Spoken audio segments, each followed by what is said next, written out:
What is up, my peeps? Joshua Smith here with another GSD interview, where every single week we interview top entrepreneurs and just straight up top badasses that are out there doing big things in this world, that are out there dominating their space. So today I have a great friend of mine here live in the studio. This guy's been a massive mentor to me, an amazing guy, amazing friend. So really stoked and excited to have Scott Gibson on the show. Welcome to the show, my friend. Thank you so much. I'm honored to be here myself. Yeah, so, this is badass, dude. So I know I've shared this story with you several times, but I want to share our listener base before we kind of jump into this interview. With really how you and I got connected, right? So I'm a young punk kid, right? First time we met, and actually after we got done meeting, because I had my phone shut off in our meeting, that's when we found out my wife was pregnant with our second kid. Yep. During that meeting that you had, she was doing pregnancy tests and whatever. But at the time, dude, I mean, you were, market had just crashed out here in Phoenix. Right? You position yourself very well. You're out there doing almost 1,000 closings every single year. I reach out to you thinking, okay, this guy busy as hell. He's never going to help. He's whatever. But why not? What's the worst that can happen? They say no.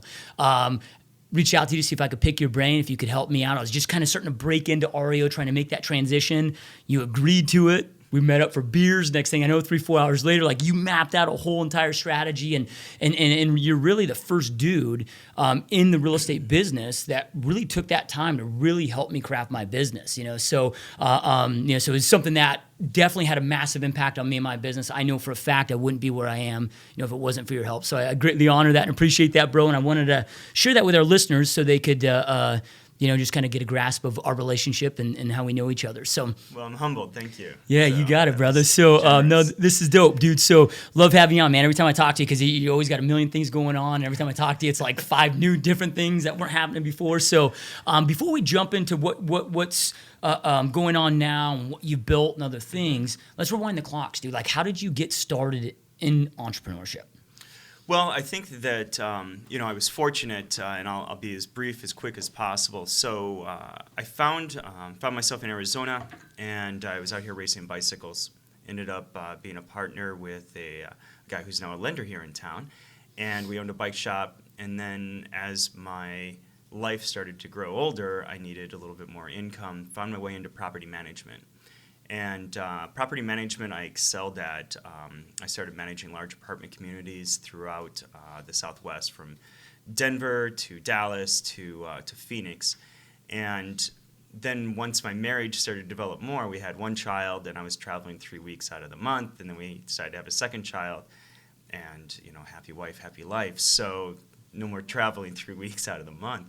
So I started looking at the opportunities of what was really lacking here in the Valley, and every time I would talk to somebody that I'd say I was a property manager, they'd think, oh, I was managing houses, because they just didn't have anybody that could manage houses for them. And it was then that I realized that I felt that the property management that was here in 2000, 2001 was nothing like what we have now. It was really realtors who dabbled in property management. There were 1, maybe 3 large companies here in town. The rest were real estate companies that did property management, but not property management that did real estate. So I bought a portfolio of homes. I bought 140 files, as they're called, and that was in 2000. 2001, I purchased it, and then by 2004, we had over 1,000 single-family homes, and we had about 300 multifamily units, and we were cruising. It was a tough time to start a company, so I bought those files, left a very secure corporate job, and in February of 2001, and the strategy was just load up on $1,500 a month rentals, 10%, and just do a massive amount, of which I spent very strategically all the next 6 months doing. Woke up September 11th, and nobody decided to rent anything over $1,000 again. And it was years before rents climbed back up and over that. And during that time, we still were able to massively impact the market by being obsessive about it. And other property management companies were waiting for business to come to them, whereas I was out and I was pounding the phones, and I was identifying specific owners here in town that had large portfolios of homes, that had their product spread out between 2 or 3 different real estate agents who were managing properties, not property managers. and just started collecting them. And then it became self-fulfilling prophecy, where next thing you know, you've got 1,000 single-family homes, and Section 8's calling you to tell them what they should raise their rents to, right? Because you're managing so many in a certain area. That ran till about 2004, and we had a lot of personal investments in homes. Then decided that property management was definitely a lot of brain damage. While there's opportunity there wasn't software like what we have now. And I had a staff of over 20 people, whereas now for that same amount of units, I could do it with half, probably even a third. And if you think about it, I mean, it's crazy to think about, but YouTube didn't exist, Facebook didn't exist, and we're talking 2004. Yeah. I look at when I got in this business, I'm like, I didn't even have an email address right before I got into real estate in 2005. So you look at what technology's done. There weren't iPods, right? Let alone iPhones. And so, I had to have 3 receptionists. I had 2 receptionists, and then I had 1 backup because voicemail was sketchy as it was, but, we had to answer the phones and property managers and leasing agents. So, it was big infrastructure. And so we scaled way back, and then I started looking at other opportunities. And in 2004, I just started selling to investors. That was the market, that was the opportunity, and we'd really done well. And when I broke up that company, I broke it up into thirds, and I sold off a third of the portfolio, and then 2 other property managers that worked for me took the other 2, and then I would just vend off a lot of my stuff to one of them, and then I still kept a small portfolio. When 2006 rolled around, we were selling packages of 5 homes to investors, and it was July of 2006. Realized my deals didn't close, and couldn't figure out why, and so I called the lender. He's like, well, we couldn't sell the loans off. And I'm like, well, I don't understand. This is our business model. People can get approved for 5 homes. We sell them 5 homes. So when I started digging a little bit deeper is when I realized that there was a problem in the secondary market. So there was no way to find, when a lender does your loan, he doesn't hold on to it. He sells it off.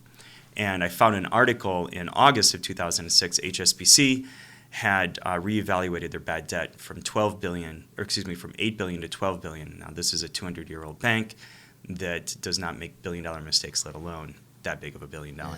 So then became a new obsession of trying to figure out why the market was going to do that. So this is 2006. This is before anybody had a problem. And then I realized I could see all of these portfolios, so I started calling the lenders here in town.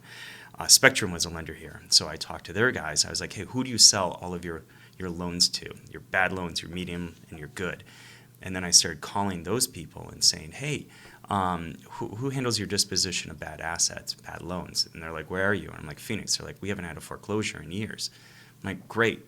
Can you keep my name? You knew it was coming. I knew it was coming. And so really this is a true story, and this is about tenacity and about not stopping is I called HSBC, and I don't know how many random numbers, because once you figure out the prefix, then it's just different extensions. And I just kept calling and saying, hey, are you guys, who's in the REO department? Who's in the RE department? No luck. Finally talked to one lady, and I never remember her name. But I was like, are you in the REO department, handle bad debt? And she's like, no. And I was getting frustrated because it was right at that breaking point where, okay, maybe 1,000 phone calls aren't going to matter in my life. And I was like, do you smoke? And she's like, yes. And this is a true story. I was like, will you do me a favor? Will you write my name on a Post-it? And every time you go down, just keep it on the back of your pack of cigarettes. When you go downstairs, ask everybody that's down there smoking. True story. So a couple weeks go by, and a guy by the name of Danny Gomez in the REO department at HSBC called me. And he's kind of laughing. He's just like, is this Scott Gibson? I'm like, yeah. He's like, so the guy in the cubicle next to me handed me your Post-it. He's like, apparently you're looking to do REOs in Phoenix? And I'm like, yeah. I'm like, do you have any? And he's like, no, we haven't had any in I don't know how long. I mean, we get them every now and then, but not a lot. I was like, dude, just put my Post-it on your cubicle wall because I really think that you're going to have a few more. So that was December of 2006, just, right at the end of the year. January 7th, January 8th, the guy calls me. He's like, no kidding, I just got 3. He's like, you want them? And I'm like, yeah. And I was here with a broker in town. Loved that broker. I loved the brokerage.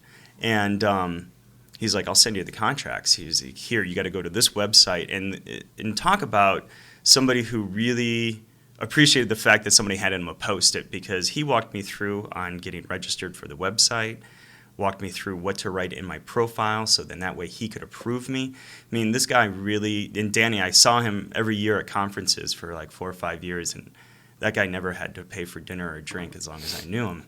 But, and it started the roll, right? And I didn't want just one bank, I wanted all the banks, because all the people that I had been calling started calling me back. And I knew who I was talking to, and I knew what to say, and I knew. And because the skills that took for REO, you didn't have to be a good realtor. You had to be a good property manager. Yeah. That's really what it came down to. Could you bill? Did you have the systems in place to make sure you're constantly evaluating what's going on? And that took off. You know, next thing I know, Freddie Mac called me. I'd written an article, it got published, and Freddie Mac called me, and they're like, we'd like to set up an interview. And talk about almost being a little naive. And I knew, you know, at the time, Fidelity had a big disposition, and they're no longer there. But it was, you know, if you could get Wells, Freddie, and Fidelity, that was the trifecta, right? And it changed a little bit. But I had picked up Fidelity, then I picked up Wells, and then Freddie Mac called, and they're like, hey, we really want to set up an interview with you next week. I'm like, I don't have time next week, but you've got me on the phone now, let's talk. And it was I wasn't even trying to be flippant or arrogant. I was really that busy, and I didn't realize quite who I was talking to at the end of the phone. And thankfully, she kind of laughed, and I was like, well, how'd you get my number? She said, well, I just got done reading your article. And I'm like, well, if you read my article, then you know I'm the best that you can find right now, right? She's like, right. I'm like, so let's just get moving. You know, Freddie Mac we had for 5 years. It was a fantastic relationship. It was $1 million account. And, you know, I found a fantastic partner who's an immensely successful agent here in town, George. And he and we just crushed it, you know. Yeah, so, you know, what's crazy is, so you get into property management, never probably thinking about getting into any type of residential real estate or the purchase, but it leads to it. And that's what's so cool, you know, just these dots get connected, you know, in our worlds, man. So to give our listeners an idea of how much volume you guys were doing, dude, because it's insane, right? Because I think at one point you were like number 2 in the world for Remax, or, you know, I mean, you were way, way, way up there. What was your top year? 986 homes. And it crushed me that we didn't do 1,000, right? So we had a standing goal, 100 million, standing goal, 1,000 transactions. You know, we sold from 2007 to 2013, we sold $250 million worth of real estate here in town, and that's with an average price of $96,000 a door. Yeah. Right. There's a lot of $100 million guys here in town now, but their average price is $1 million too. Right. That's it's a different volume, but that speaks back to, you know, we kept our ears open. You know, just like you, I had a guy at the Remax conference, Waller from Dallas. I can't remember his first name, but I was talking to a lady, told her I was into REO and it's my first year, and she's like, oh, well, you should talk to Jordan Waller, Christian Waller, one of them, and she's like, here, and little old lady, she walks me over, and he stands up right away, sees her. She says, you need to help him with his REO, and then leaves me there. And the guy is just like, well, tell me what you got. And I told him, and his eyes got kind of big. He's like, okay. He's like, what's your email? And I got him an email. He's like, he calls his assistant, and he says, send over the following documents, right? And I was like, what's all that? And he's just like, let's have lunch tomorrow. We were at a conference. He's like, if you have a printer, print that stuff off. Let's have lunch tomorrow. So we sat down for lunch, and it was literally a business plan. It was a flow chart of responsibilities and tasks, and then I realized that I thought I was smart right up until I realized that I'm not. And it was a very humbling and very gracious experience because, you know, I was doing well out of the gate, but not like that.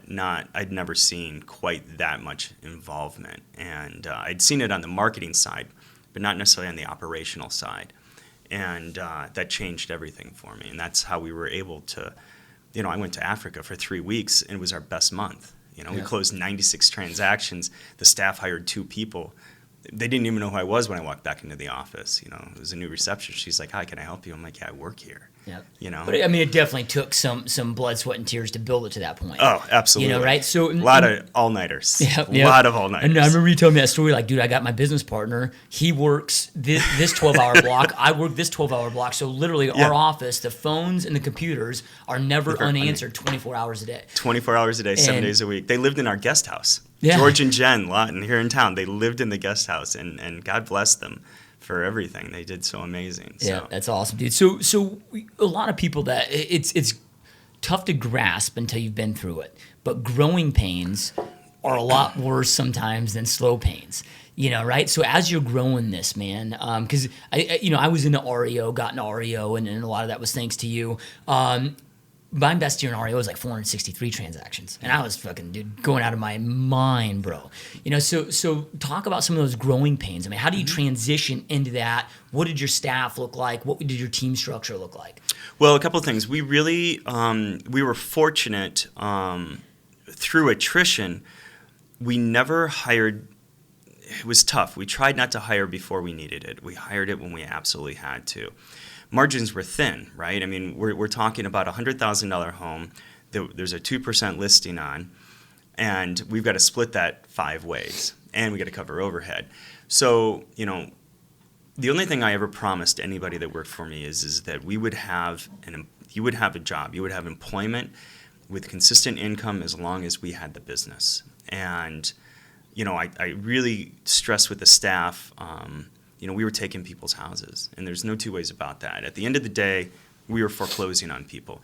So nobody in the office was allowed to have a new car. You could have whatever you wanted at home, but you could not drive a new car to the office because I didn't think it was responsible. We did 1,700 cash for keys, and we had no incidents.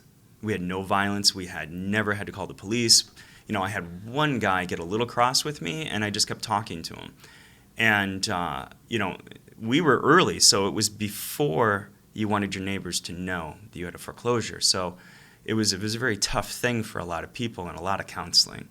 So when we were hiring and the growing pains that we had to go through, it was about who we were bringing into the office. And I was very fortunate. Some KW people spent a lot of time sharing some insights with us and at RE/MAX, and, you know, personality profiling, not just on who we hired, but who we're talking to. And when we were hiring agents and bringing them in, we looked at that, right? Because there's a lot of great real estate agents in town. There's some phenomenal people here, but not everybody was skilled at talking to people. Right. And they could sell, they could price, they could do everything that they wanted to do, but it's a different atmosphere. More importantly, on the listing side, you had to have a little bit of humility, because every phone call entitled the real estate agent on the buy side telling us how many deals they've done, how long they've been in business, and they're already annoyed because we have so many listings and they don't have any, but you've got to bend over backwards for this client. And, you know, we're here to sell homes. We're not here to win an argument on the phone. We're not here to be smarter or better than anybody. We're here to help people find a home at the best price possible with responsible financing. So that was the mantra in the house, in the office, and then there was just no arguments, right? You know, but at the end of the day, we're there to accommodate. Yep. So. Yeah, and I love it when you say about the nobody could own a new car, because that was like one of the first things when I first met you. I'm like, man, this dude's like making millions and he's driving like a $15,000 Honda. Like his Honda. Now I drive a Scion. Yeah, but what was cool about it was, I mean, you told me right there, like, dude, Josh, you got to keep your overhead low, man. You got to keep, you know what it is, keep it as low as you possibly can. Don't get sucked into that game, and you know, that's how you truly make it big in this business, and not just survive but thrive, and it creates those opportunities. So, so it wasn't just you telling your employees that. You lived by that code. Absolutely. And still do, which I love. Okay, so REO, dude, negative culture, right? Not to say internally in your office, but like you said, man, you're kicking people out of their homes. You're getting death threats. You know, I mean, I got, you know, you're out there with the sheriff with guns pulled, evicting people. You got. I mean, we were put in some gnarly situations. You know, I mean, walking into homes and people running out the back door, dude, that were squatters and shit like that. What did you guys do to keep that positive culture within your office? That felt to me. So one of the reasons why I always enjoy a good partnership, right? And I can never say enough good things about my relationship with George is that one of the first things we did is we ironed out what our relationships were in the office, right? So, my responsibilities were new clients, ultimate problem solving, and setting the tone for the office, right? Because if you take care of the staff, if you take care of their environment, then their interaction with other agents, with people who are still in the homes, and with buyers and with title is a completely different situation. And so that was my responsibility, and I took that responsibility to heart, right? So people never came to my office, and we really didn't have meetings. What we had was Scott would walk around. Scott had his morning routine, right? But once he hit the office, I'd already checked my emails, right? By the time everybody got there, so my day had been started for 5 hours by the time somebody showed up at 8. I would just take my time and go from cubicle to cubicle or office to office. I get a sense for who's stressed. I get a sense because I have reports, I can see the grid, and who's got the biggest volume, who's got stuff that's not closing on time. That's who I spend my time with first. And it's that one-on-one conversation. And is that a lot of hand-holding? Yeah. But what's the alternative? Mm-hmm. I could have sold 500 homes, or I could have sold 900 homes. So I spend 2 hours of my day making sure that 28 people are going to have the support that they need. And counseling, whatever the problem was. Plus, they didn't really have to worry for anything. Like, I doubt that anybody paid for a lunch in all of those years, right? We had food brought in. And I learned that from another agent here in town, just feed them well. And right. And I used to do that in bike shop too. But, we paid well. I had very little turnover. I think out of the 7 years, we only had 2 agents leave in frustration. And both of them called us back within 30 days and said, what, you're right, now that we've looked at it. And, it's having that great relationship.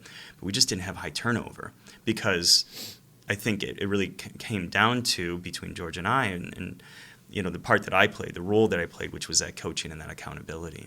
Yep, love it, dude. So you guys are doing that then.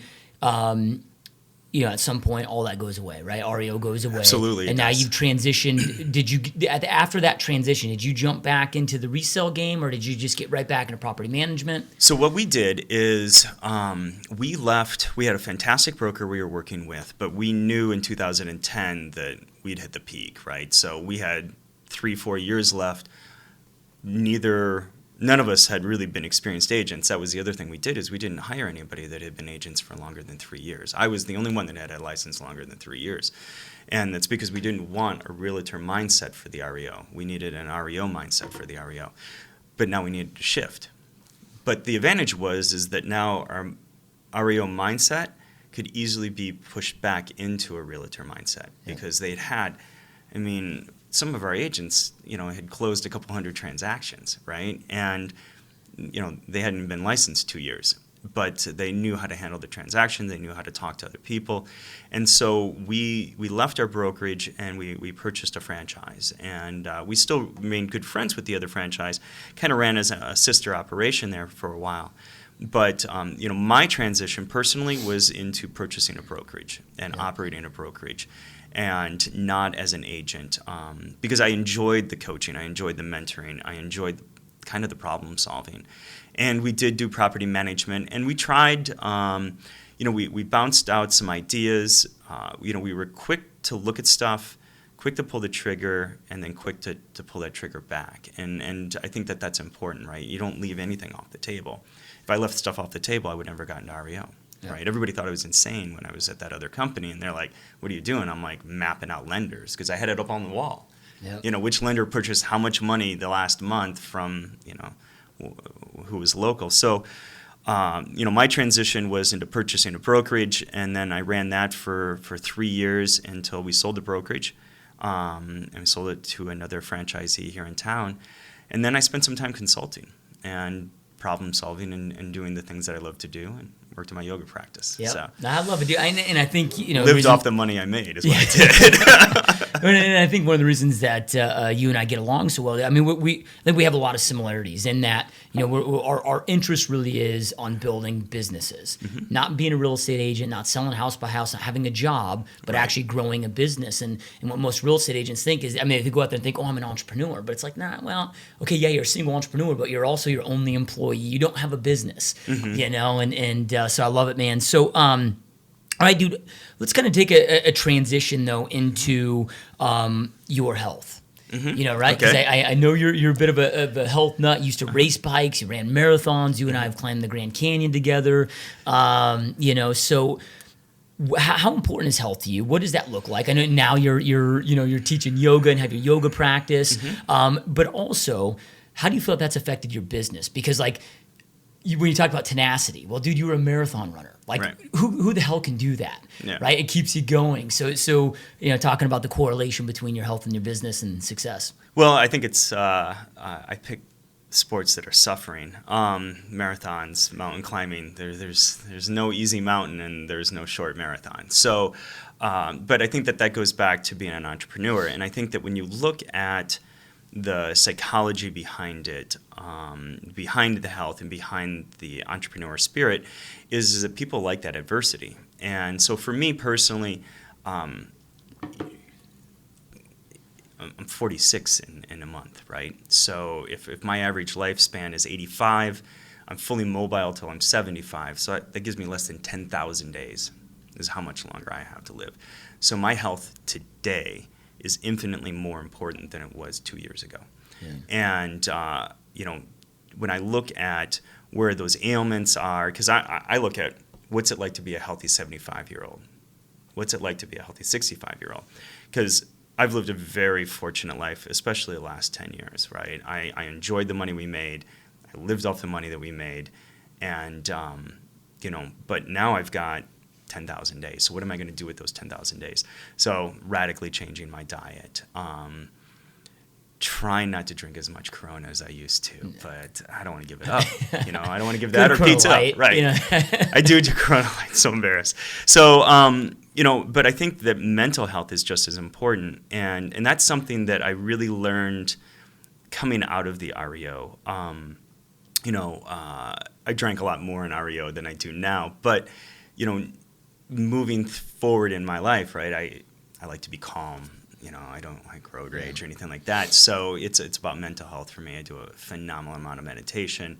That's why I practice yoga so much. And I think that if your mind is right, so many other things fall into place. And, when I coach people privately or, just personally as a friend, I always kind of just talk to them about it, because what somebody's misconceptions are about, meditation or prayer or yoga or CrossFit, whatever it may be, if they just take a second and then put it in the right frame of mind, I think that they realize how much more beneficial it is for them, and if they're really truly doing it the right way.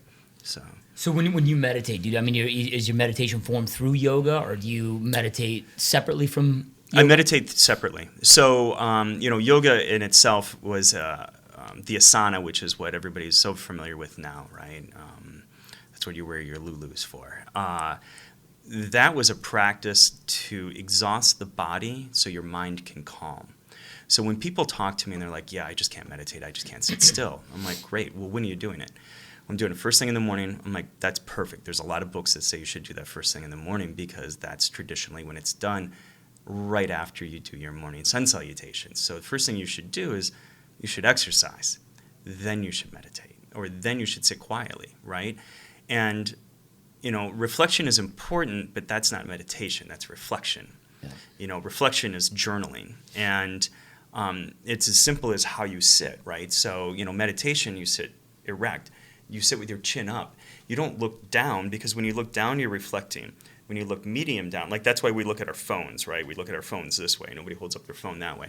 So it's more about where your head is, and then where is your eyes, right? Are they going straight forward? Well, now you're looking at the future. So if you look up a little bit, and that's why when you see a lot of images, people are looking up, because that's meditation, because that's what you're trying to do, is just look a little bit in. And then I think people overthink it. they're like, oh, I can't get the stuff out of my mind. I can't get the stuff out of my mind. Well, yeah, that's the whole idea, right? And, trees don't stop blowing in the wind. They always move. So it's okay that stuff comes into your mind, just push it right back out. That's the whole idea. And they say, I don't know, have you read the Willpower Instinct? No, I have not. But brilliant book, dude, and it goes in there. It's this Harvard doctorate that talks about proven ways to increase your willpower and self-discipline, and it's through the growth of the frontal cortex. The human species is the only species that can actually expand a frontal cortex. And he says the number one way is through meditation, and it's because of the shift and the drift. Those thoughts coming in, having awareness, and shifting it back is what expands that. So people get frustrated with that, but it's like you said, that's where the power is, dude. Yeah. Well, I mean, if you've ever had a conversation with a nun, you know instantly this is a person who's not just more at peace with themselves, but they are incredibly intelligent. And they have a lot of reflection, and they don't just have their faith. They have their faith in they're a concert pianist, or they're a concert cellist, or they'll do this or they'll do that. And the reason why they do is because they have so much time to self-reflect. And it's exactly what you said, because when your mind is expanding in one way, it opens it up, so it's a lot easier to deal with stuff. Right? I talked to a friend, he threw his phone against the wall, and I'm like, man, I've broken so many phones. I'm like, if I could share one thing with you today, let's talk about this, right? Yeah. So.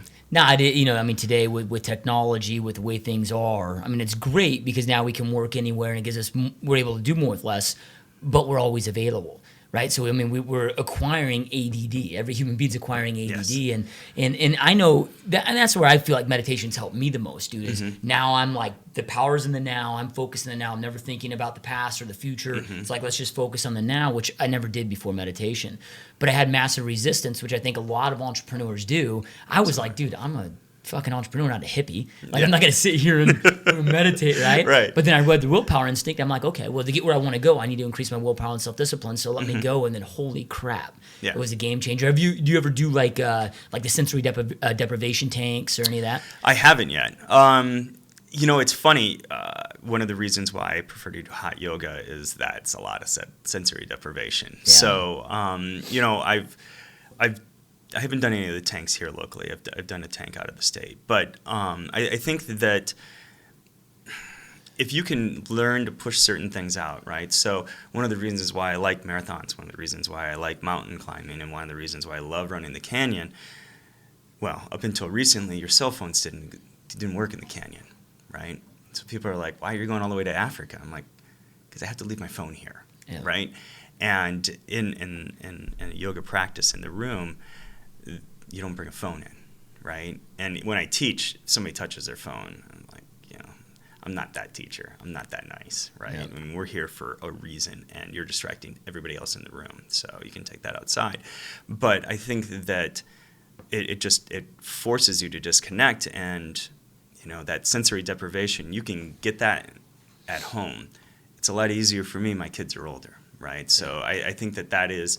I try never be naive and tell people where they should or they shouldn't meditate, because if you've got children, zero chance that's happening. Yeah. Like there's zero chance. And if it is sometime when they're asleep, and then technically your mind's probably somewhere else. So like I said, I don't do meditation first thing. It's probably the fifth thing on my list in the morning, because I want to clear stuff out of my head. Yeah. Right? Yep. I like it, man. So when it comes to hot yoga, man, it's something that I've got a big interest in, because I've been studying a lot. I just started cryotherapy recently, and I do the steam room, not the dry sauna as much, because I've got this dry eye issue and shit, right? So, but there's different hot and warm proteins that are released in your chemicals only when your body's under that certain stress. So they're saying that, not only hot yoga do you obviously get the flexibility, which of course a lot of males suffer with immensely, which I'm the same way. Like I can barely touch my damn kneecaps. What are some of the benefits of hot yoga? Well, I think that, flexibility is a key to life, right? So as we get older, like, you not being able to touch your knees, A, shocks me, but B, worries me. So it's not quite that. I didn't think so. But I think that instantly, because of the opportunity of the heat in the room, and there's hot and then there's heated, and working out in a cold environment, I think that the only thing I would have a problem with CrossFit is I don't think the rooms are warm enough. I think it's a fantastic practice. And I look at it as a practice. I don't necessarily look at it as a workout. But I think that anytime that you can work out in a heated environment, it allows your body to breathe a little bit more. And so with hot yoga, it forces you to focus on your breath, because there's no short breaths, right? And so whether it's yoga or Tai Chi, any movement that directly connects with your breath, and that's one of the reasons why I like CrossFit, because basketball used to be, you shoot and you exhale, but people now don't stop to think, right? Everybody wants to be something that they've seen in television as opposed to just trying to be a good player. But if you're really good at a sport, you control your breath. But it's hard. So if you golf, you should be controlling your breath, but people talk, they drink. Right. You're distracted, right? Bicycling in this town at this point, you're just taking your life in your hands, and that's not even worth it. So, runners have a really good opportunity to do that too, and you get that runner's high. But that's kind of the same aspect, right? Is that you're just focused on your breath. But with the hot yoga, with the heat and the humidity, it forces you to focus on your breath. And almost every practice, they'll do a breathing exercise in the beginning of the class. Yeah. So you're not only just a practitioner, but you also went out there, got certified. You're like, man, this is such a big game changer. I'm going to go out there and get certified and teach it and coach others on it. And so how often are you doing that right now? Phenomenally right now. I'm on the schedule 6 times a week, and I practice a minimum of 7 times a week. So I don't necessarily practice every single day. Sometimes I'll do 2 classes in a day and take a day off, but I practice 7 times a week. So when you're teaching it, dude, are you actually doing it with them, or you have to be like very strategic on making sure everybody's form's good? I practice from standing and I walk around. So, that brings back out the coaching to me. And it's funny because I didn't become a certified teacher to actually teach yoga. And then I was in a class and I followed one of the yogis here in town. And I realized that there are some yogis that I follow a lot more, and it's not the yogis who I'm impressed with their practice. It's the yogis who make me feel better when I walk out of that class. And that's what really changed my intention of teaching is that when you walk out of my class, you feel like $1 million. And I can't do that if I'm all the way up front. So if I have to demonstrate, I'll demonstrate a pose, but people should be listening to my words and then following those with actions. And if I can't walk you through a practice, then that's on me as a teacher. And it's the same thing with running the team, right? If I can't walk you through what your daily activities are and holding you accountable, then I'm not doing my job right. And so that's, for me, it's the same thing, right? I really didn't. It's a different environment. I like running the teams because it's like teaching a class. Yep. Because on a team, they're there, right? Coaching independent agents through a brokerage wasn't as much fun. It wasn't as fulfilling to me as I thought it was going to be, simply because real estate agents enjoy being an entrepreneur. And while everybody says they want to coach, nobody wants the accountability of a coach, right? Because they have this image of what a coach is, either through high school football or the NFL. But they see the coach, are like, oh yeah, the guy's got him out there. They're there for practice. They're there for the game. This is real estate, or this is your business. There's not 2 hours and 3 hours on Sunday, right? So it is that's where I think people really have that tough time understanding what coaching's about and accountability is about. And so when I was a consultant, and I still do some, I called the guy this morning on the way in. I was like, how's it going? He's like, great. I'm like, good. I'm like, did you make your phone calls this week?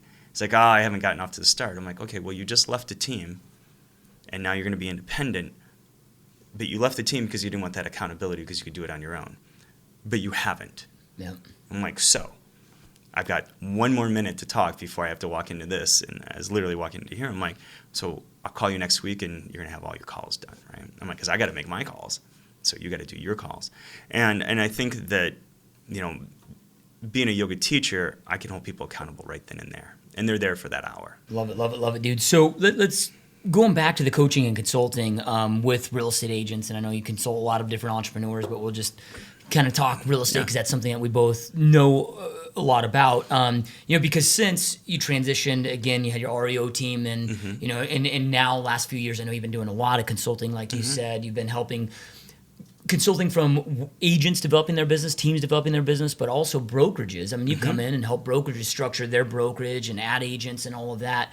So you have a lot of exposure to a lot of real estate agents all over the country. Right? What are some of the let's start with the biggest mistakes. What are like the 3 biggest mistakes you see right now in 2015 that the agents aren't doing? That's like, dude, if you guys don't straighten this out, like you're going to be extinct. The biggest mistake of 2015 is the biggest mistake I've always seen, right? So with REO, with the brokerage, with whatever, and knowing so many top agents and knowing so many high performers, it's funny because we always get the phone calls. Can we have coffee? Can we do this? Can we do that? And I really don't know anybody that doesn't make the time, right? You've obviously not only made the time, but you're really doing a phenomenal job, right? I've watched your videos. There's real content there. It's not fluff. It's not bullshit. It's real content. But people are always looking for that. What makes it special? What's they're looking for something that they think is there, right? They're looking for this magic button. And I had a guy that worked for me for years, and he's a great agent now. But it took him a long time. And he's just like, man, why does so and so? He's just killing it. Why is he killing it? And I'm just like, well, dude, we did more transactions than he did. Why do you think we're killing it? He's like, well, we have these accounts. And I'm like, no, that's not it. That's not it. And I would try and explain it to him over and over again. I'm like, go have lunch with him. I'll set it up. Go do this. Go do this. Go meet the Callaways. Go meet Kenny Klaus. Go meet Josh. Go meet everybody you want to meet, and then come back and tell me what you think it is. And they're like, yeah, nobody would tell me what their secret was. I'm like, you're missing the point. The secret is them. They're getting up in the morning and they're doing their shit, right? It's not their lead generation tool. It's not their database. It might be their database, but it's their database because they've been working on it. It might be their lead generation tool because they're committed to that tool. They're not committed to it for 30 days and, I'm going to, I wish I had Boomtown. Now I'm going to go get Boomtown. Or I wish I had Commissions Inc. I'm going to go stick with one. Yep. It doesn't matter what you have. It matters what you're doing with what you have. Top Producer is a fantastic product. If you use everything the Top Producer has, I challenge somebody to tell me that they failed, right? And it just boils down to, I think that mistake is that people think that they're going to be able to buy their solutions off the shelf. Yeah. In every aspect of life, people are looking for that magic pill. Right. When we go back into health, everyone wants that. Like, what's the special diet? What's the secret? I'm like, nah, dude, you take in less calories than you're burning, and you work your fucking ass off. And same thing in real estate. Yeah. People are like, what are the secrets? I'm like, if there's only 2 secrets that I know of, and we kind of talked about this earlier, but it's knowing your numbers intimately and running the lowest overhead you possibly can. Yeah. Those are the only 2 secrets, if there were to be 2 secrets, that I know of. Yeah. Right? Else that's just straight hustle, man. So, okay, so then let's switch that. Then what are some of the top things that you see your top agents throughout the country that you're working with, that you speak with on a regular basis? What are some of the commonalities that they're doing right now? 2015, we're getting ready to transition. By the time this goes out, it might even be 2016. So what are they doing to position themselves to adapt to the new marketplace? They're not waiting. They're not waiting for anything anymore, right? So, if you're not making 1,000 phone calls, then you really haven't called anybody yet. So if you're not using the advantages of a solid database tool, whatever it may be, Outlook is not a database tool, right? So you pick one and you commit to it and you never stop. And the only time you stop is when it literally can't do everything that you needed to do, then you move on. But don't jump ship until it's full. Don't jump ship until you've used every single opportunity that it presents, and you use it consistently. You have to be obsessive about it, right? So, and for me, I don't have discipline, I have obsession. And until I feel obsessed about something, I just don't have it.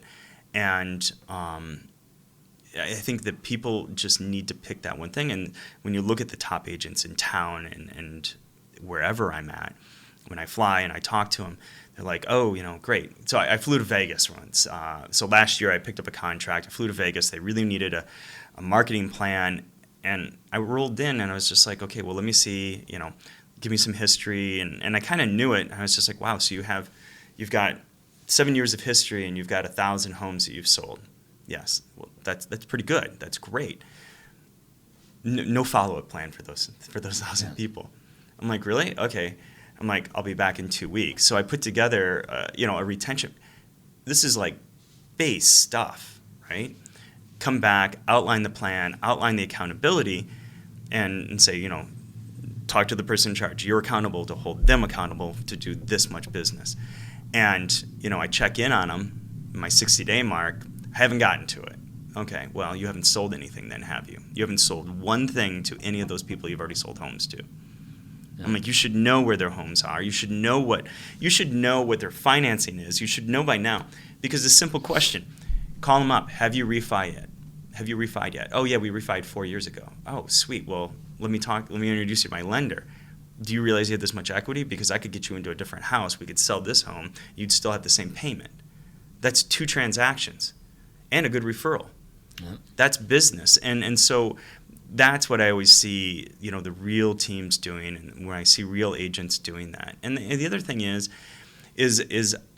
I'm partial on teams. So I'm 50-50 on it. And moving forward, it's going to be interesting to see how the dynamics change. I think that when you look at some of the top agents in town, they stop calling themselves team, or even in the country. And they're focused just on them, or they're focused just on the name of a company. And you guys are a prime example of the success of that. But I think that the word team, sometimes people feel a little bit shuffled. And the team concept existed before REO, but REO forced the team concept. Yeah. But that's not the industry we're in now. We're back to where it was before then. If REO comes back, or if there's some other anomaly that forces, there was only 100 banks here in this country, and 75 of them pushed product out. That's a small pipeline. You need a team to funnel that out, but you don't have that anymore. Now you just have those people doing the financing. So when you go to the dentist, you don't want to know everybody at the dentist. You want to know the dentist. Right. There's 25 people in that office that are going to make that dentist happen and make your experience better. You don't need to know everybody. You just need to know that he's going to come in, pull that tooth, put a new one in, and then be gone. You know that there's going to be somebody there to clean it up. You know that there's somebody at the front desk, and you know that there's somebody in billing. I don't need to know all those people. And I think that a lot of agents that are super successful in 2015 and even 2014 started figuring that out, and they're really moving forward. So when people come to me and they're like, I want you to help me build a team, I'm like, well, okay, why do you need a team? Why don't you need people who work for you? Well, we want kumbaya, we want this, we want that. You had a team. Well, I had a specific situation, right? So I like to work with people I like to work with, and we had homes to sell. You have to go out and generate that business. And so, what does a team have to offer? Then you have something to talk about, but you just don't have a team. You can build and I think the most successful teams going forward are going to be those, and this is what I've tried to do and continue to try to do with my team is, number one, like you said, you got to remove the team concept from it. The team name, when I was interviewing everybody that was leaving, right? Yeah. When everybody was leaving, because dude, everybody that's ever left my team, and we hug it out. Like it's always been great, civil. Maybe deep down I'm pissed at them, they're pissed at me, but we always keep it amicable, right? But when I interview them, it's not commission splits being the number one reason they're leaving. It's they want their identity. Mm-hmm. Right? They're sick and tired of seeing Joshua Smith's sign and face everywhere. Absolutely. So I'm like, well, I care about one thing, really, and at least in my business, which is my bank account, not about being famous. So for me, it was a very easy decision to remove that. But then it's also, okay, how do I solve these problems? Where's the brokerages? Like, where are they falling short? And then how do I be that bridge? Right? So like, all I'm doing with my team is just like really operating how a brokerage should operate. Now it's sometimes when I tell us, people are like, well, do you have a beef with brokerages? I'm like, no. I mean, almost all of them suck, but it's not their fault. It's because agents want all this shit for nothing. So they go to these brokers, they don't want to pay them anything, right? But they want all this stuff, and then they bitch and moan and whine. I don't get websites, I don't get the coaching and training. Well, dude, you're not paying them dick. Yeah, exactly. they're already running a 3% profit margin. So you're bridging that gap. Yep. So I love it, dude. I love it. Most of that goes up to. Never mind. All right, dude. All right, bro. So going back in, I want to kind of start focusing back on you personally, because you're a dude that has had success in a lot of different aspects of your life, right? From health, fitness to your businesses. I mean, you've done a lot of big things out there. What do you personally do in your world as far as goal setting and different things, to make sure that you're hitting that? Because one of the worst enemies to, or not the worst enemy to greatness is good. Right? Good enough. Oh, this is good enough. Let me get comfortable. Let me get complacent. What do you do to goal set? How often are you reviewing those to ensure that you're not getting complacent, that you keep leveling up in life?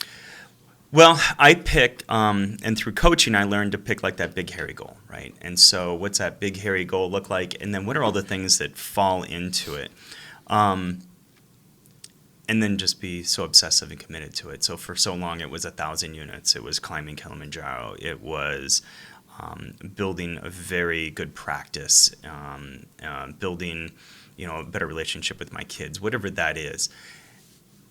So how do I account for that? I'm a list guy, right? So I don't use an electronic system. I use a 3-ring binder and 3-hole punch pieces of paper, and I have my daily, my weekly, my monthly, whatever it is. I just got done renovating a house. I did it personally, right? I didn't vend anything out. I pounded all the nails, built the fences, did the painting, ripped out the carpet, because I wanted to do it the way I wanted to do it. I could afford the time off, and I wanted it very specific because I know where my next 10 years are going to be, So, I'm fortunate to have the life that I have right now, but I don't know how accommodating it's going to be for anybody else entering my life. But, I have a room that's dedicated specifically for how my fitness stuff hangs, right? And it's exactly the way I want it. And but that was important to me. It's important to me that my son sees that that's the way it can be, right? His room is a bomb, and it went off. I pick my battles, right? I got a 15-year-old son, and what am I going to argue with? The stuff on the floor? Or I'm going to argue with him about his grades. Right. Now he wants to box. I don't know where the boxing came from. I reminded him that he gets hit in boxing. He's okay with it, and I've watched him spar, and he's phenomenal. I'm shocked. And I'm proud. I'm very proud. Like, it was a sport that he had to have a sport this fall, and he had to start that sport in June. And he came. I was like, what's going to be? Swimming, cross country, yoga. What's it going to be? He's like, I want to do boxing. I'm like, okay. They hit you in boxing. He's like, I know. I'm like, okay. And my daughter's like, how long do you think that's going to last? I'm like, I think that's going to last till he gets hit. He comes home. Sometimes he's got blood on his shirt. I'm like, how'd it go? He's like, Coach wailed on me today. I'm like, how you feel? He's like, fantastic.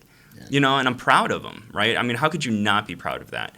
Because that's a disciplined sport, and there's no joke on that, right?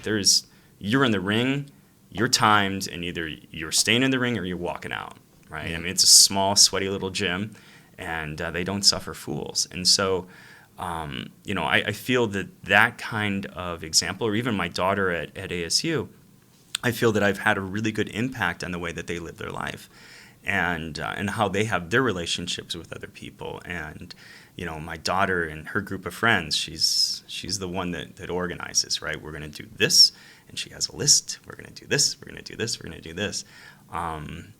She makes sure that when her and her friend were decorating the apartment, she literally created a document in Google Docs of listed all the things that they need, and then divided up who was buying what. And I don't think I've been prouder, right? Yeah. So, I mean, it's the simple things like that, but I know that that's a direct result of them watching me live the way that I preach and the way that I talk about it. And so... leading by example. Leading by example. Yep. So love it, dude. So being a coach, being a consultant, and really you're a self-development, I don't know what you want to say, practitioner for others. What does your own personal self-development look like? What does that look like on a daily basis, weekly basis?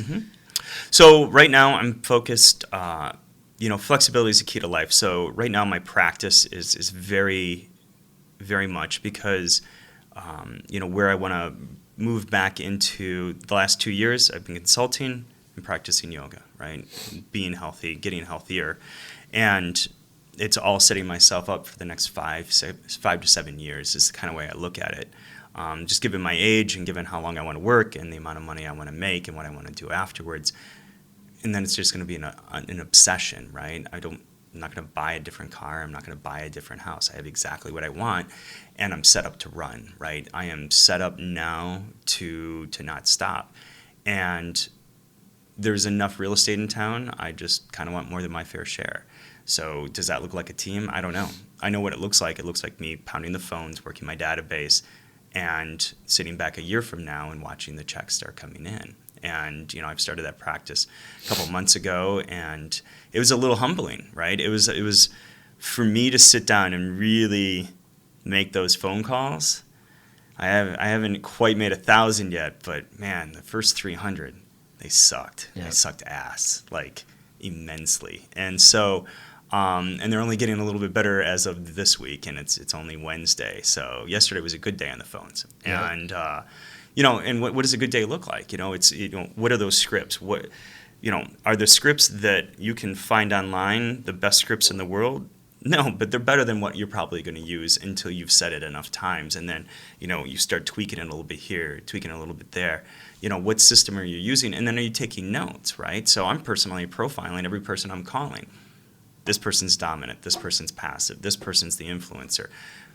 And because then that way I don't have to remember everything because I got too much in my head as it is. And so that's what my daily practice consists of, right? It's a healthy practice in my yoga. It's doing the basics of real estate because I know that there's not a secret, right? I know it just takes dedication and commitment. What are like your top 2 or 3 favorite books of all time that you've read? Oh, I know that's such a difficult question. It's funny. I had such a big life change the last 18 months. So I used to be a ferocious reader, and when I was in REO, I had beer, pizza, and books. That was how I got out, and then I started really running and hiking so I could get to Africa. And then there was a period after that where I really didn't read, and I missed that so much. So from November of last year, which is I had some life-changing events, to now I've crushed, compared to some people, not you, I've crushed probably about 45, 50 books, right? Awesome. And so a lot of that's on Audible, which I don't know how people existed before Audible, because Audible, you can crush a book in a day. Yep. Like, it's fantastic. I don't read. So my 3 favorite books, right? So I look at Racing in the Rain, or How to Race in the Rain. I just read that about a month ago. I've already bought it for my family for Christmas. What's it called again? How to Race in the Rain, or The Art of Racing in the Rain. The Art of Racing in the Rain. Okay. It's so I won't give you the diatribe on that. And then actually I've gone back and looked at a couple of books that used to be my favorite. So there's a book called Den of Thieves, and it's about the insider trading in the 80s, not the most recent issues.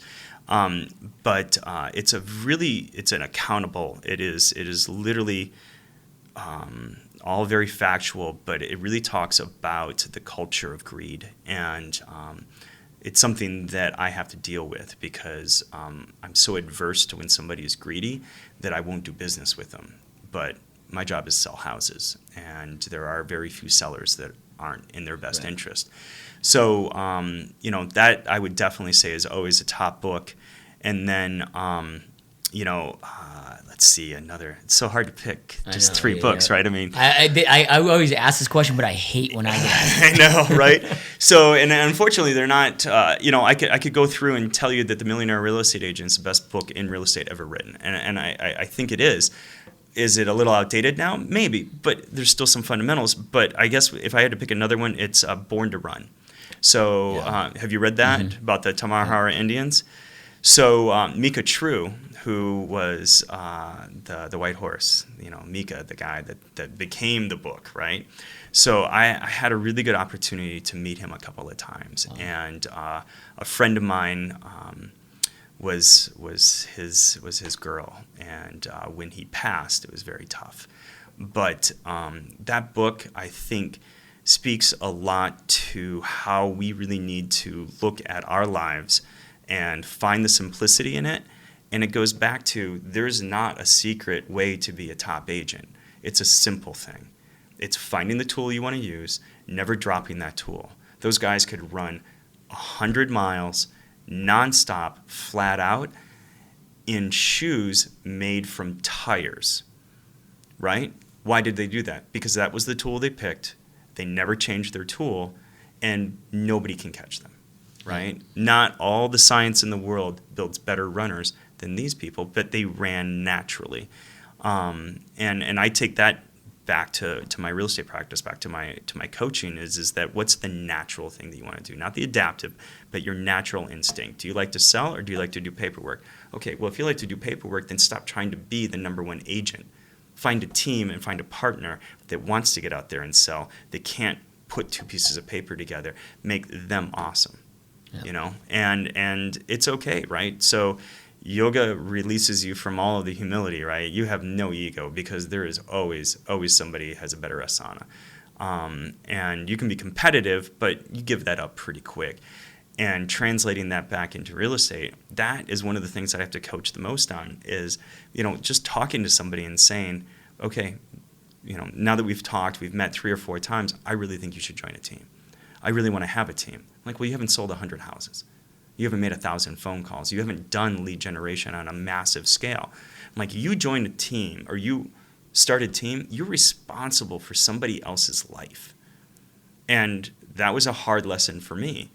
I learned that when I had the property management company, and I swore I'd never make the mistake again. So that's why nobody drove a new car in my office. Yep. Right? Is that we kept it humble, we kept it consistent. And everybody who used to work for me are phenomenal agents, right? I mean, look at the Laughtons, Brent and Dustin down at Green Street. You know, those guys, everybody that used to work there has a phenomenal real estate business now.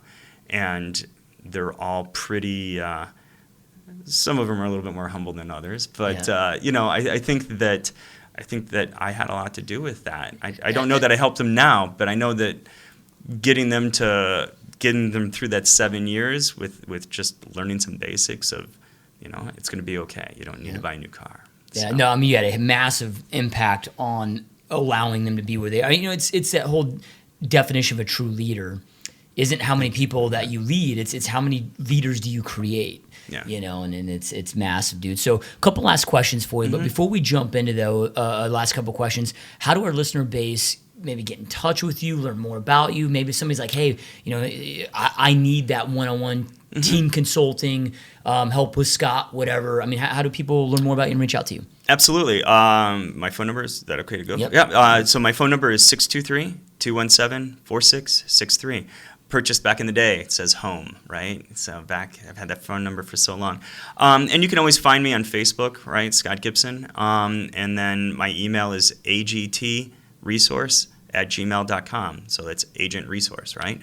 And I answer, right? Unless I'm with somebody, and sometimes you get billed, sometimes you don't. If I think I can help you, you're going to have to pay. If I don't think I can help you, then we'll meet 2 times, and either I won't cash the check or we just won't, right?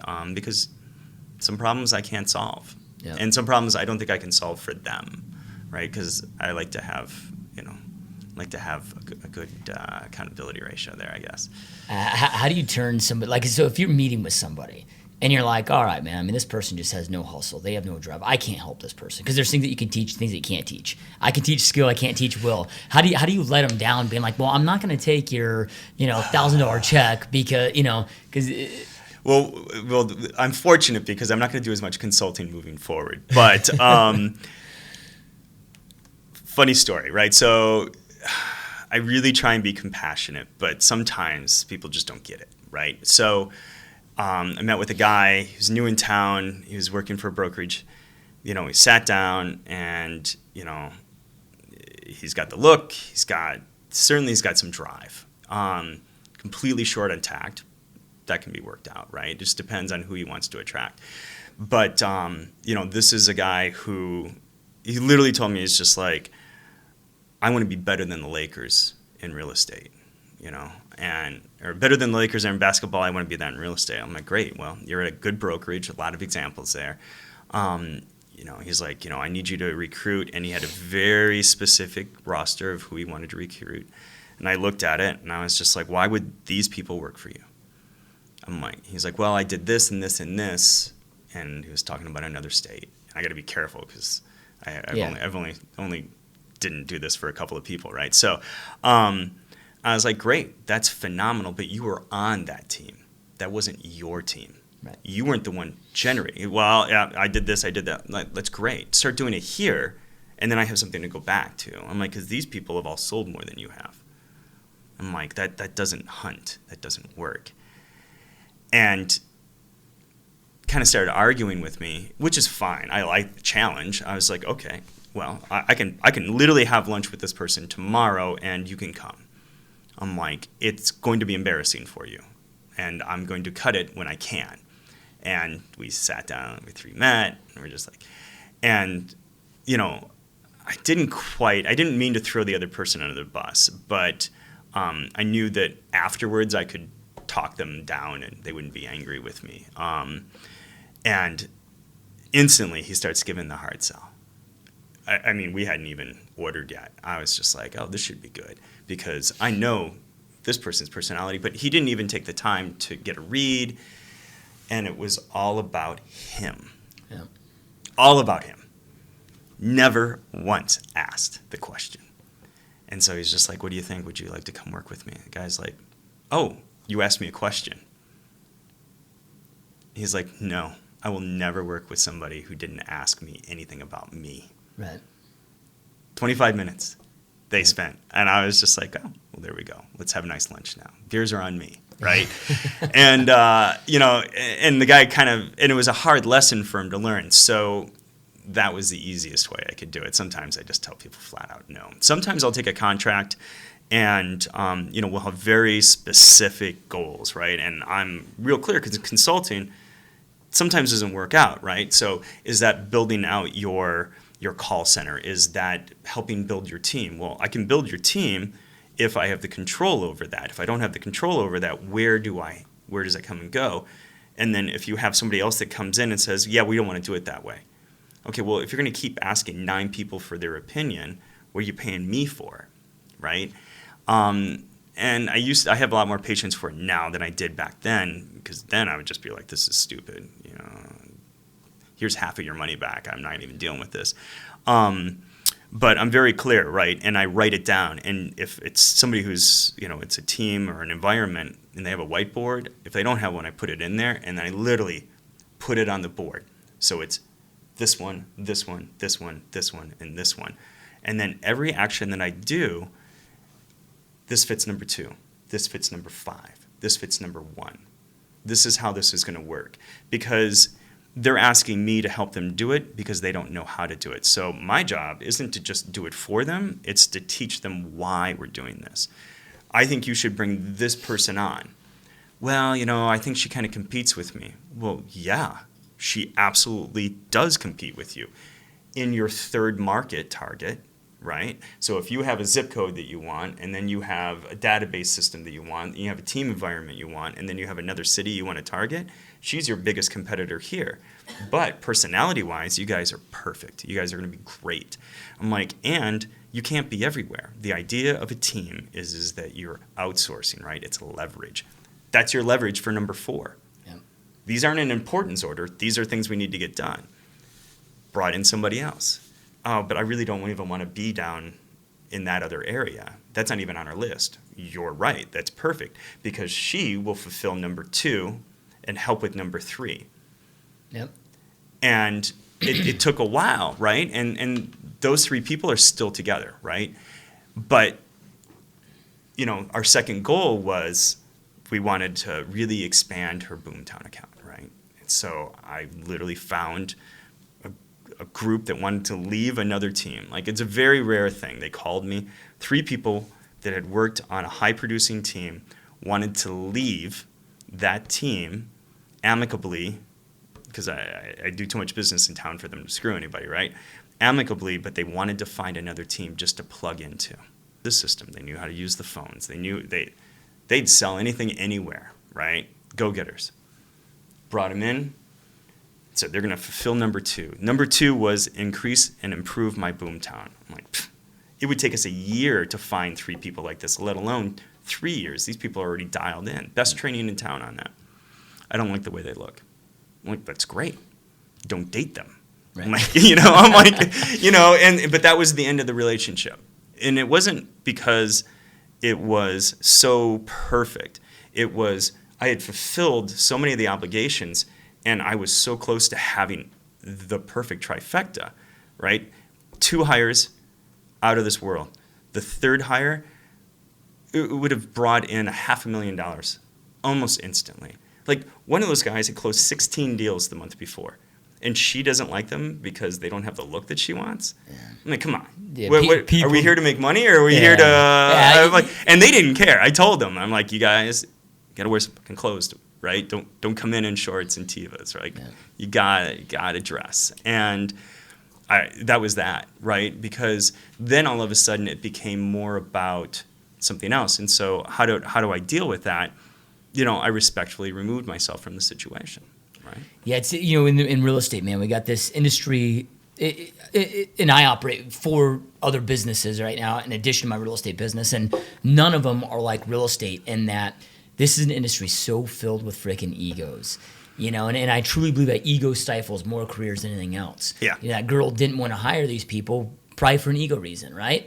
Intimidate, whatever it may be. 100%. But it's insane. They just end up getting their own way. So, all right, dude. Let's say something happens. You financially get wiped out, right? Mm-hmm. You're good, health's good, kids are good, family's good, but you get financially wiped out. You got, let's say, $500 left to your name to go out there and rebuild and restart your real estate career. Mm-hmm. What are the first few things that you would? But with that being said, you get financially wiped out, but you've retained everything you've learned over all the years of your experience. What are some of the first few things you go do immediately to go out there and rebuild? Make those phone calls, right? You go to your sphere, and you can get, like, contractually is $30 a month. Yeah. Right? And it's a little clunky, but it works. For $30 a month, you have a place to put those names, and you have a system that automatically reminds you to call them. You call people, right? So either you're in real estate or you're not, right? And so people look at me, they're like, oh, but you're in yoga. I'm like, yeah, I don't go out to bars. Okay, I spend my time in a yoga studio. I practice real estate. I practice yoga. So either you're in real estate or you're not. You can't be part-time. And it's a mindset, right? So, you're up at 3 a.m. I'm up at 5. If my business gets to the point where I'm up at 3, I love getting up at 3. I just need to make sure that it's the best thing for me to be doing. I don't want to get up at 3 just to say I get up at 3. And a lot of people do that. Yeah. A lot of people look at what the top producers are doing and they say, oh, wow, they're up early. They're up on Facebook. Right. That's not work. Facebook is not work. Facebook is not work. I cannot stress that enough. I've got somebody I'm working with right now. She's like, yeah, I got 3,000 friends I've added on Facebook. I'm like, really? All real estate agents? And she's like, pretty much, yeah. I'm like, 85% of them. What are you selling? Houses? None of those people are going to buy houses from you. Yeah. Not a one. You did no good today. Congratulations. So, so if I had $500, I would definitely make sure I kept my electricity on or pay my mortgage and then pick up the phone and start calling, asking people. And then you got to create a sense of urgency, right? So it's not just contacting, it's conversion. And it's creating that opportunity. It's, I had somebody who wants to see a house. I'm like, great. They're like, oh, I need to see it right now. I'm like, well, I told you yesterday that we need to schedule 24 hours in advance because I have a very specific window. I have 3 hours here, 3 hours here. I can do it tomorrow. I have this window open, but I'm already showing in the morning. And they'll accommodate because if you're a good agent and you're responsive and you're educated and you hold your clients accountable, they're going to expect the same, but they'll fit. They'll always fit. People are like, oh, I don't want to do my phone calls in the morning. No shit. Nobody wants to do their phone calls in the morning. You don't want to do them in the morning, the afternoon, or the night. I get it.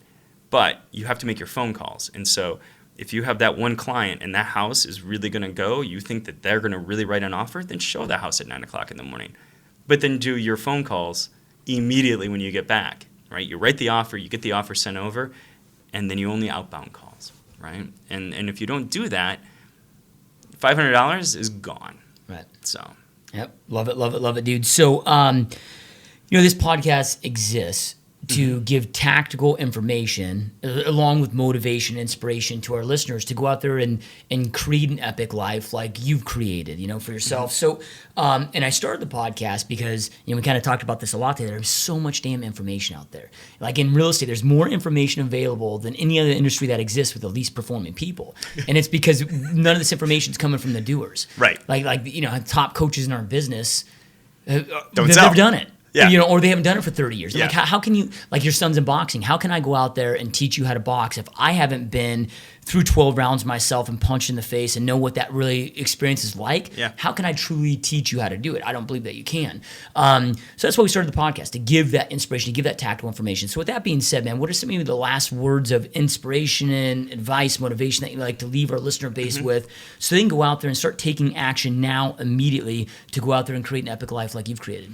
You've got to be committed to being an expert in at least knowing, right? So Navy SEALs are experts about being experts. So there is no reason, like I call my 5:30 a.m. yoga class, those are my Navy SEALs, right? They are militant. They know exactly what they're going to do, when they're going to do it, how they're going to do it, and they're never late. Nobody's late for a 5:30 a.m. class unless they've never been before.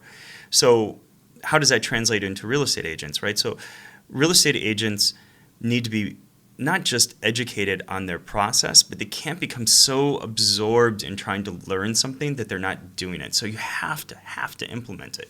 You have to take something and don't keep looking. Like, I've watched a lot of your videos because I keep it on the background because I watch a lot of videos, right? I like motivational stuff. I believe in it. Even if it's somebody who's never sold real estate, I keep it on the background because I'm in real estate. And so why shouldn't I have it as background noise? I love music, but that's my choice, right? So if it's not that, I'm listening to a book, but actually getting out there and doing it. Do I think you need to go to every conference? I think that some brokerages have way, way too many conferences. Have you ever been to a good one? I haven't. And I'm like, I spent so much freaking money. I've been to the one where we wrestled in the in the ground in Austin. Yeah. But that was fun. No, so have I ever been to a good conference? I've enjoyed conferences. I've walked away with it. But could I have gotten all of that information succinctly in 6 hours as opposed to 3 days? On YouTube. Absolutely, right? And so I think it's how you interpret it. Some people need that affirmation, and so I hate to discount it. But I know there's agents out there who literally are gone to conferences like 9-10 weeks a year. It's an excuse to go party, dude. It is. It's It is. and it comes right down to it, right? So, like last night, friend calls me up. I'm recently single. He's like, hey, let's go out. I'm like, it's not happening. Yeah. I'm like, it's not happening. Well, and then people are like, oh, I go to conferences, dude, because the connections are amazing. I'm like, dude, I'm pretty much connected to every top producer on the planet Earth, and I've never been to a conference. Yeah. I should say I have, but not in years and years and years. And those connections, yeah, that's true. I haven't seen you at a conference since 2008. Yeah, since we were in Austin. And that was probably. I've been to multiple others, but right. No, I love it, dude. Yeah, so it's great. I think that people just need to implement what they know. Yeah. And they know so much more than they already do. They just don't trust themselves. Yeah, no, and I couldn't agree more, dude. It's. I truly believe that right now, the day and age that we are in, the only thing that differentiates us, because it's not information anymore. Anybody can get the same information that you have, that I have, whatever. It all exists out there. It's our ability to implement. How quickly can we implement? How quickly can we execute? And who's going to get shit done at the fastest pace is going to win the game, period. Absolutely. So, love it. Powerful words, dude. So to our listener base, I know we end every single podcast with this, you guys, but information without implementation is the start of delusion. Information is not power. It's taking that information, implementing, taking action on that creates power in your world. So you guys just heard from the number 2 RE/MAX agent in the world. And dude, that's it was Wall Street Journal, but that's fine. What's that? So no, that wasn't the world. It wasn't RE/MAX in the world. So is it country? So it was the Wall Street Journal 2009, 2010, number 7, and then number 5. Okay. So I appreciate the. So I just want to make sure because there's a lot 1,000 of units RE/MAX in a agents, year, right? you know, right? 1,000 units. So in 1 year you close. I mean, your average real estate agent does 5 deals a year. They can't. They say how many years would that take them to duplicate that, right? Yeah. So make sure that you take something that Scott talked about today, implement in your business, go out there, take action, so you can go out there and create the success that you want. And Scott, it's been a huge honor, man. I honor and appreciate you as a friend, dude. I as can't a thank you mentor, enough. and this has been massive, dude. Excellent, man. All right, Thank thanks, you. brother. You Talk bet. to you guys next time. Thank you.